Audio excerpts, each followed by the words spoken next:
Hello दोस्तों, नमस्कार, आदाब, सत श्री अकाल।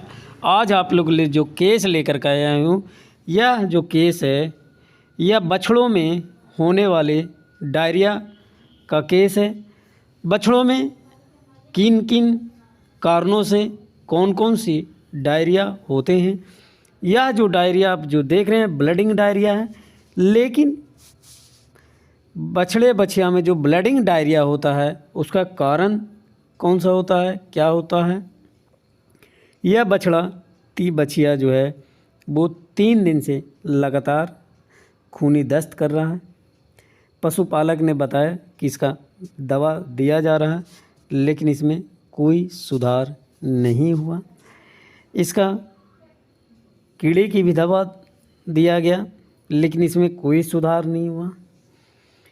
कभी भी अगर खूनी दस्त हो रहा है तो कीड़े की दवा ना दें, क्योंकि खूनी दस्त का जो कारण है वो बैक्टीरियल भी है और प्रोटोजोअल भी है।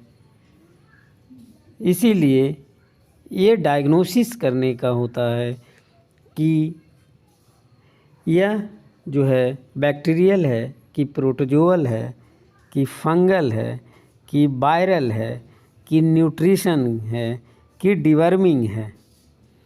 जब तक आप इसका सही डायग्नोसिस नहीं करते हैं, अगर बिना डायग्नोसिस किए हुए उसमें मेडिसिन दवा के इस्तेमाल करते हैं तो उसका नतीजा ये होता है कि और उसका उल्टा स्थिति होने लगता है।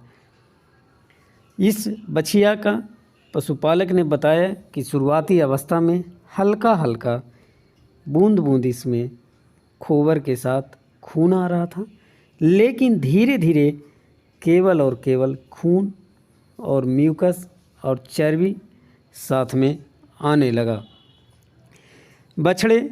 बछिया में खून के साथ गोबर आने का जो कारण होता है उसका जब तक सही डायग्नोसिस नहीं होता है तो उसका सही इलाज नहीं हो सकता है।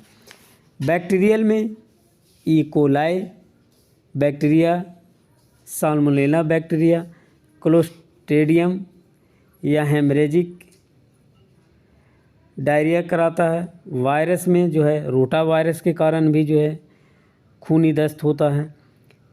या क्रॉस ब्रीड के बछड़े बछिया में खूब देखने को फील्ड कंडीशन में मिलता है, लेकिन अगर आपका सही डायग्नोसिस और सही लाइन ऑफ ट्रीटमेंट है तो पूरी तरह से ठीक हो जाता है। यह जो आप डायरिया देख रहे हैं यह प्रोटोजोअल डायरिया है। प्रोटोजोअल डायरिया जो है जिसे कॉक्सीडियोसिस कहते हैं।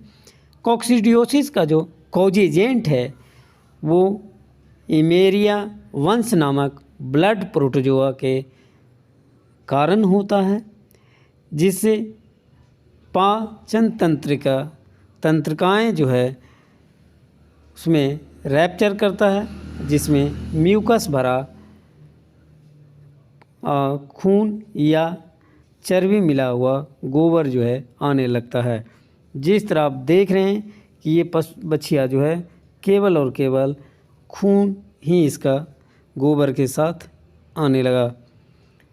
इसके डायग्नोसिस करने के बाद इसका लाइन ऑफ ट्रीटमेंट क्या होता है, क्योंकि डायग्नोसिस जब आप किसी बीमारी का करते हैं तो उसका सही ड्रग्स एंड चॉइस भी करना फील्ड कंडीशन में मुश्किल होता है, क्योंकि जब बैक्टीरियल में भी सलेस्मा युक्त जो है गोबर आता है और उसमें खून का बूंदे रहता है, और ब्लड प्रोटोजोआ में भी सलेस्मा के साथ खून का बूंदे रहता है। वायरल में भी खून के बूंदे मिला हुआ रहता है और फंगल में भी आता है और डिवर्मिंग में भी आता है।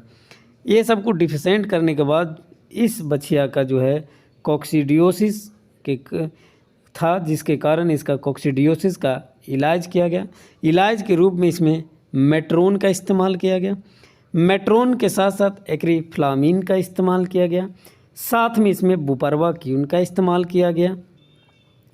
इसमें सीपीएम का इस्तेमाल किया गया और इसमें साथ में जो है फॉलोअप के रूप में इसमें अस्टाइप्लोन और साल्कोप्रिम का बोलस दिया गया और यह बछिया जो है 24 घंटे में पूरी तरह से ठीक हो जाता है, क्योंकि यह दवा जो है देने के बाद बछिया का गोबर जो है वो धीरे धीरे लालपन ख़त्म हो जाता है और 24 घंटा होते होते पूरी तरह से नॉर्मल गोबर बछिया करने लगता है।